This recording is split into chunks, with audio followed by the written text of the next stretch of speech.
अच्छा, पहले भी कथा में कहा, आज फिर कह रहे हैं आप लोगों Shri Namastubhyam KD the great arts. पेट भरने की जवाबदारी मेरे भोलेनाथ जी की है, क्योंकि जन्म उसने दिया है तो मृत्यु भी वो देगा, और पेट उसने दिया है तो भरेगा भी वही। पेट भरने की जवाबदारी देवादिदेव महादेव की है, पर तुम्हारे घर की पेटी भरने की जवाबदारी देवादिदेव महादेव की नहीं है। अब पेटी अगर तुम्हें भरना है तो तुम अपने हिसाब से भर सकते, थोड़ा छल कर कर, थोड़ी बेईमानी कर कर, थोड़ा कपट कर कर, कोई थोड़ी बहुत निंदा आदि कर कर, थोड़ी बहुत किसी की प्रशंसा कर कर, थोड़ा बहुत कहीं ना कहीं किसी ना किसी रूप में पेटी अगर बनना हो तो बात दूसरी है कि आप पेटी भरना चाहते हो, पर पेट उसने दिया है तो भरने वाला भी वही है। देवराज स्वयं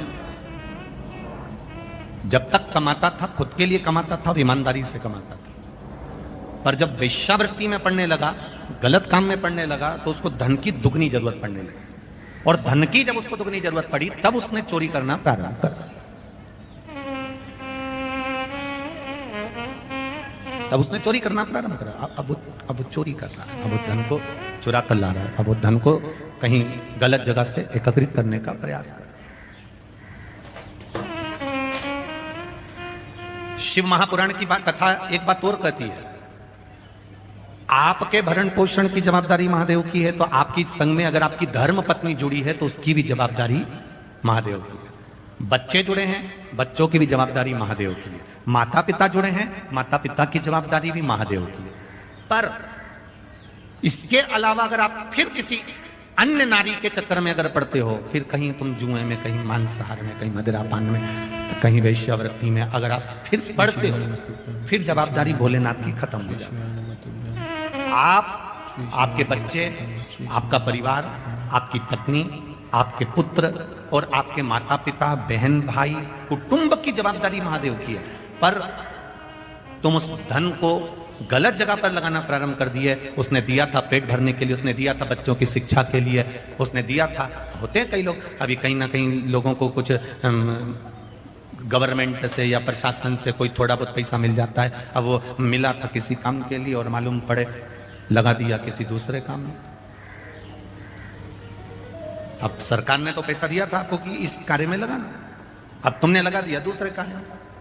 अब दूसरे कार्य में लगाया तो प्रशासन अगली बार आपको कुछ देगा क्या?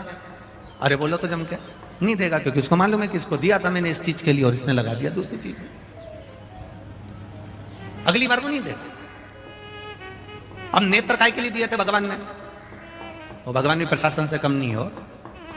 काय के लिए दिए थे उसने? इन नेत्रों से क्या करना भगवान का? बोलो बोलो जम के बोलो, दर्शन करना। इन नेत्रों से दर्शन करिए, इन नेत्रों से पोथी पुराण पढ़िए, शिव महापुराण, रामायण, भागवत गीता, इसका स्मरण करिए। अब तुमने इस बार तो इस नेत्रों को भगवान में लगाया ही नहीं। अब पैसा दिया था मकान बनाने के लिए, पैसा दिया था खेती के लिए, पैसा दिया था, लोन लिया था मकान के लिए, और मालूम पड़े बैंक वाले बाद में आए तो मालूम पड़े ना तो मकान दिखा ना प्लाट दिखा, और वो लोन का पूरा पैसा खत्म कर दिया। अब बनाना था तुमको मकान, लेना था तुमको प्लाट, करना था काम, मिला था मकान के लिए, लगा दिया गलत जगह पर, गलत जगह पर लगाया, बर्बाद हो गए। बर्बाद हो गए तो अगली बार तक प्रशासन ने तुमको वो पैसा नहीं दिया। साहब अगली बार दिया था, इसने काम में नहीं लगाया, अगली बार दिया था, इसने सही जगह नहीं लगाया, तो अब की बार उसने देना बंद कर दिया, उसने देना बंद। बस यही शिव महापुराण की कथा कर रही है, यही भगवान शंकर का गुणगान कर रहा है। एक बार उसने देख लिया नेत्र देखकर कि इसने नेत्र सही जगह लगाया कि नहीं लगाया। अगर एक बार इसने नेत्र सही जगह नहीं लगाया, फिर अगली बार तुम तैयारी कर कर बैठो कि नेत्र। श्रवण दिया था कथा सुनने के लिए, एक बार दिया और सही नहीं गया। ये हाथ दिए थे भगवान की भक्ति करने के लिए, सेवा करने के लिए। कोई बुजुर्ग है, कोई गरीब है, कोई किसी रूप में तकलीफ में है, कहीं भजन हो रहा हो तो इससे सेवा करना, पर हाथ भी सेवा में नहीं लगे तो वो भी चलेगा। पांव दिए थे भगवत भजन के लिए। हमारे मालवा के संत श्री नागर जी महाराज बड़ा सुंदर कहते हैं, हाथ दिए रे तूने दाता बन कभी नहीं दान कियो, दयालु मैंने अवगुण बहुत कियो। पाँव दिए रे तूने दाता बन के, कभी नहीं तीरथ कियो, दयालु मैंने अवगुण बहुत कियो। नेत्र दिए रे तूने दाता बन के, कभी नहीं दर्श कियो, दयालु मैंने अवगुण बहुत कियो। फिर संसार सागर में आने के बाद मैंने करा क्या? जब इतना सुंदर शरीर दिया और शरीर का मैंने सदुपयोग नहीं करा, फिर संसार सागर में आकर मैंने किया क्या? तो संसार सागर में आने के बाद मैंने एक काम किया कि कोरा कोरा कागज काली काली शाही और 10 को 20 कियो, दयालु मैंने अवगुण बहुत कियो। इस संसार सागर में आने के बाद में इस संसार सागर में आने के बाद मैंने केवल एक काम करा, 10 को 20 कैसे करा जाए उसको सोचा जाए, उसका विचार किया गया।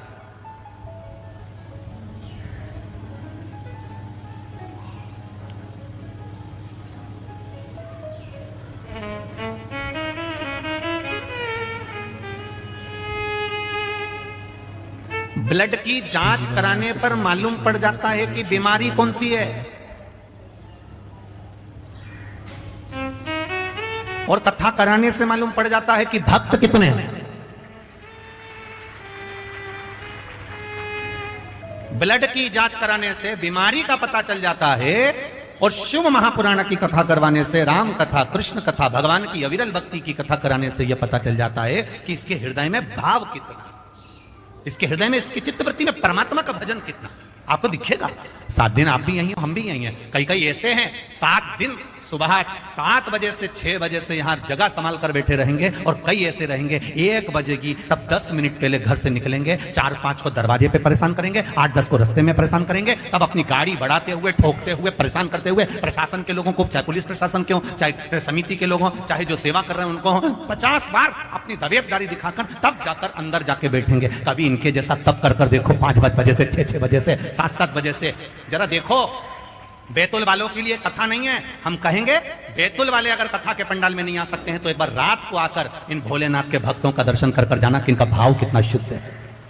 ये दिखावे से नहीं आते, ये केवल 2 रोटी मिलेगी पड़े रहेंगे, नींद भी मिली तो भी आपसे कहने नहीं जाएंगे कि हमको भूखे हैं या भोजन। आपको हर 2-3 घंटे में कुछ चाहिए। ये सवेरे 7 बजे से जगह संभाल कर बैठते हैं, रात तक केवल 7 बजे से जगह संभाली, 1 बजे कथा चालू हुई। अब विचार करना, 7 बजे से 1 बजे तक का समय, उठते हैं, नहाए, वापिस आकर बैठ गए। एक जैसे बैठे, क्योंकि दूसरा महापास में बैठा है तो लेट भी नहीं सकते, ना आड़े हो सकते। एक जैसे बैठे हैं, एक आसन से बैठे हैं, इंतजार कर रहे हैं 1 बजे का। 1 बजे कथा चालू हुई, 4 बज जाएगी। जब आप देखना 5-5:30 बजे आकर देखना, तब इनको थोड़ा बहुत लेटते हुए नजर आओगे। रात्रि होगी, भोजन करा, भजन करा, रात को 1-1:30 बजे तक इनके भजन कीर्तन चलते रहते हैं। फिर सुबह हुई, प्रातः में स्नान करा, फिर भजन में लग जाते हैं। 24 घंटे श्री शिवाय नमस्तुभ्यम जप रहे हैं। हमने तपस्वी का दर्शन करा। कोई कहता है हम संतों का दर्शन करते हैं, कोई कहता है हम नर्मदा जी के घाट पर परिक्रमा करने वालों का दर्शन करते हैं, कोई कहता है हम उसका दर्शन करते हैं, कोई कहता है हम साधु का दर्शन करते हैं, कोई कहता है हम तपस्वी का दर्शन करते हैं। हम कहते हैं ये भी तपस्वी से कम नहीं, ये साधु और सन्यासी से कम नहीं, जो बैठकर भगवान शिव का गुणगान कर रहे हैं,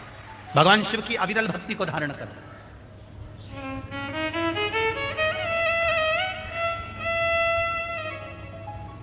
इतने बैठे हो लाखों में, ये कईयों के पत्र आए और ये पत्र और भी पढ़े, बेटा शुरुआत है, कईयों के आए।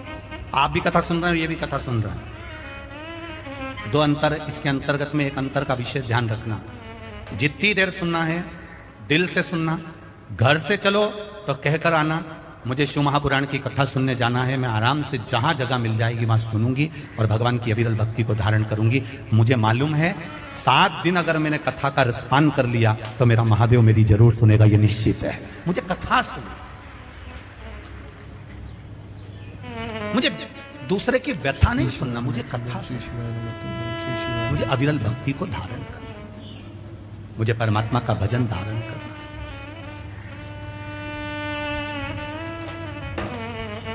और जब तक वो नहीं चाहेगा तब तक आपको आनंद की अनुभूति नहीं हो सकती। कहीं कृपा,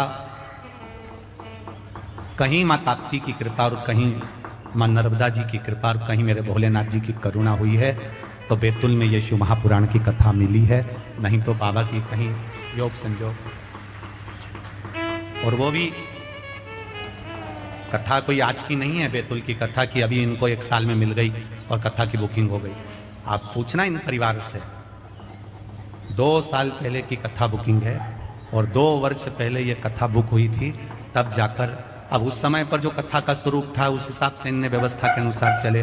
फिर कथा का स्वरूप बढ़ता गया, लाखों में भीड़ आने लगी, फिर व्यवस्था बढ़ी, तो धीरे धीरे धीरे धीरे धीरे धीरे कहीं कहीं शिव ने संभाल लिया, शंकर के रूप में पूरे बैतुल वासियों ने संभाल लिया और इस कथा का आनंद शिव कृपा से। शंकर भगवान की उदारता बिना नहीं हो सकती। शिव कथा कर रहे हैं। देवराज ब्राह्मण का पेट भरने का जवाबदारी भोलेनाथ जी की है, आपकी और हमारी पेट भरने की जवाबदारी भोलेनाथ जी की है।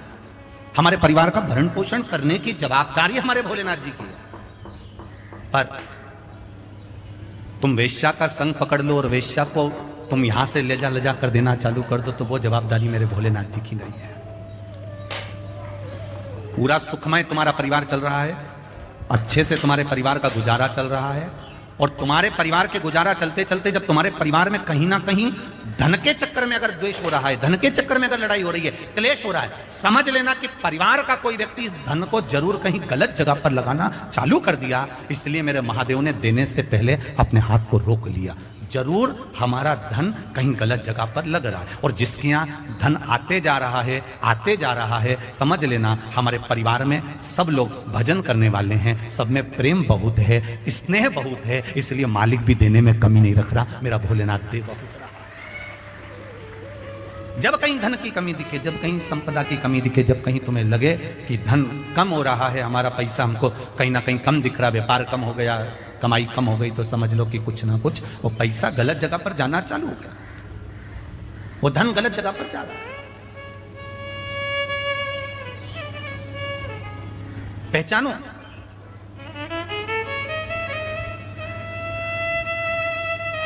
गाय, लक्ष्मी और बेटी,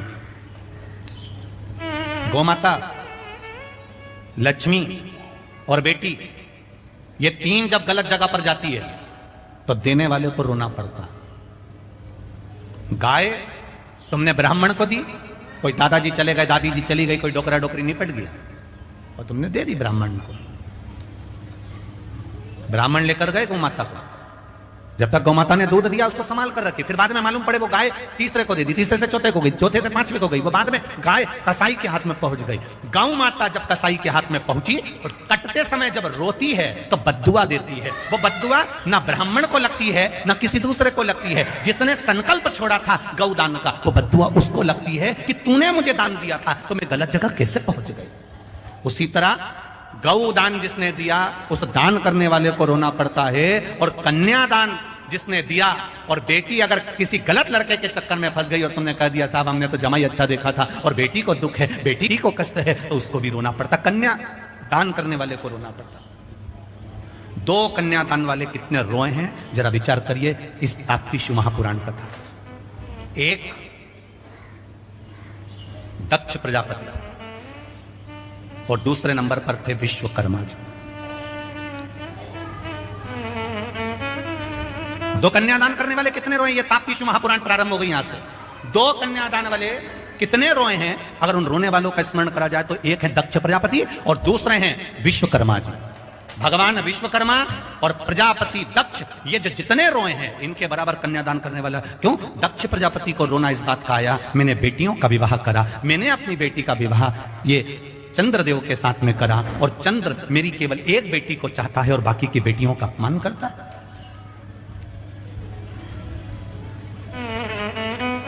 सारी बेटियां दक्ष प्रजापति के सामने आकर खड़ी हो गई। पिताजी, एक बेटी ने भी दक्ष प्रजापति से यह नहीं कहा कि हमको दुख है, बस बेटी आकर खड़ी हुई और दक्ष प्रजापति की आंख में आंसू भरे थे। एक बेटी और बाप का अटैचमेंट है, ये बेटी और बाप का हृदय है,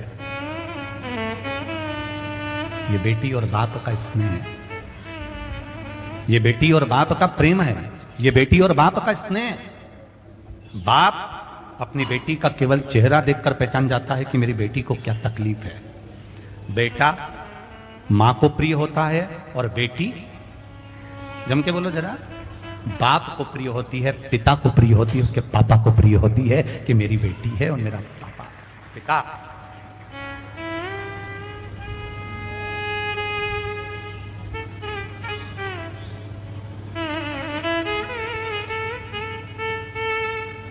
मायके का मतलब मालूम होता है सबको? बोलो री बैतुल वाली जी जी, और जितने बैतुल के जीजा हैं वो भी बोल दो। मायके का मतलब मालूम है? जहां पर जाने पर मां और माया दोनों मेरी हो वो मायका कहलाता है। मायके में जाने के बाद बेटी कहते पापा ऐसा, तो पत्थर की वकील मेरी छोरी ने कहा अब तो ऐसा करूंगा ही सही, अब करूंगा ही सही। मां मेरी माता ने जो कहा है मैं उसके अनुसार करूंगा। जहां पर मां और माया दोनों मेरी है वो मायका है। शादी हो गई, दूसरी जगह चली गई ससुराल, फिर भी जब वो मायके में आए तो उसको लगना चाहिए कि जीजी तुम्हारा ही है सब कुछ, अलमारी खोल दूं, साड़ी निकाल दूं, लो पहन लो। पर तुम्हारे अलमारी खोल दूं और साड़ी निकाल दूं, पहन लो, ये तो बहुत दूर की बात हो गई थी मेरी बैतुल वालियों, बहुत दूर की हो गई। तुम्हारे कमरे में आकर अगर तुम्हारी ननन बैठ जाए तो भाभी का मुंह भगोना हो जाए, तुरंत भाभी का मुंह भगोना। ये जीजी ने अकल नहीं है क्या? पत्नी ने अपने पति से कहा, भाभी ने अपने पति से कहा, तुम्हारी बहन में अकल नहीं है क्या रत्ती भर भी? जब देखो जब मेरे कमरे में आकर बैठ जाती है। भाई को कहना चाहिए ये सब उसका है, कुछ नहीं मांगा उसने। घर से जब गई थी, पिता ने कन्यादान में जो दे दिया, एक फ्रिज, 7,000 की अलमारी, वॉशिंग मशीन, मिक्सर भी ऐसा दिया जिसमें मूंगफली का दाना भी नहीं पिसाया, ये सब जो दिया था थोड़ा बहुत सामान और देकर एक बार में विदा कर दिया था। बस उस दिन लगा कि ये सब कुछ नहीं है। पर भाई को बोलना चाहिए कि तू बहन से इतना मत चिढ़, ये सब कुछ उसी का है।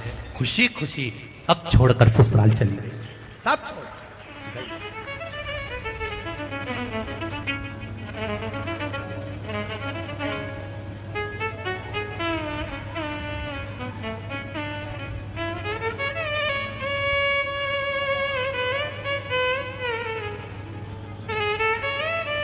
सब छोड़ दिया।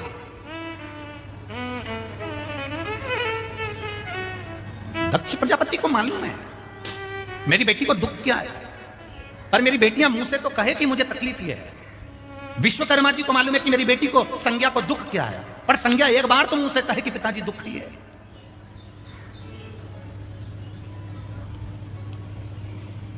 संज्ञा कौन? सूर्य नारायण भगवान की पत्नी।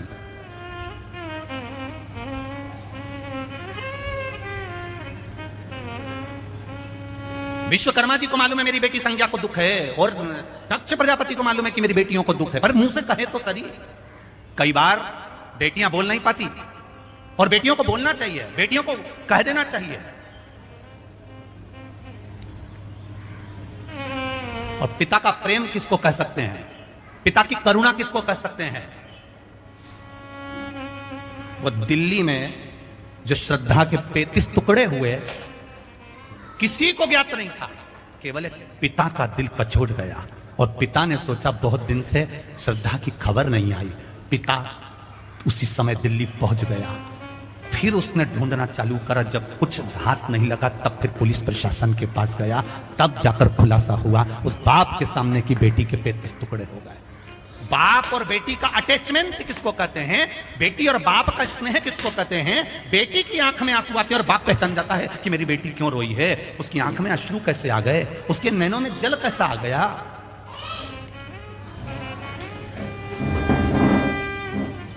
Please like and subscribe to my YouTube channel KD The Great Art. Shri Shiva. इसलिए हम बार बार कहते हैं फैशन और व्यसन, सब्सक्राइब इन दो चीजों से बचने का कार्य करिएगा। ज्यादा फैशन में पड़ोगे तो भी बर्बाद हो जाओगे, ज्यादा व्यसन में पड़ोगे तो भी बर्बाद हो जाओगे। फैशन भी तुमको बर्बाद कर देगा और व्यसन भी तुमको बर्बाद कर देगा। एक जरा सा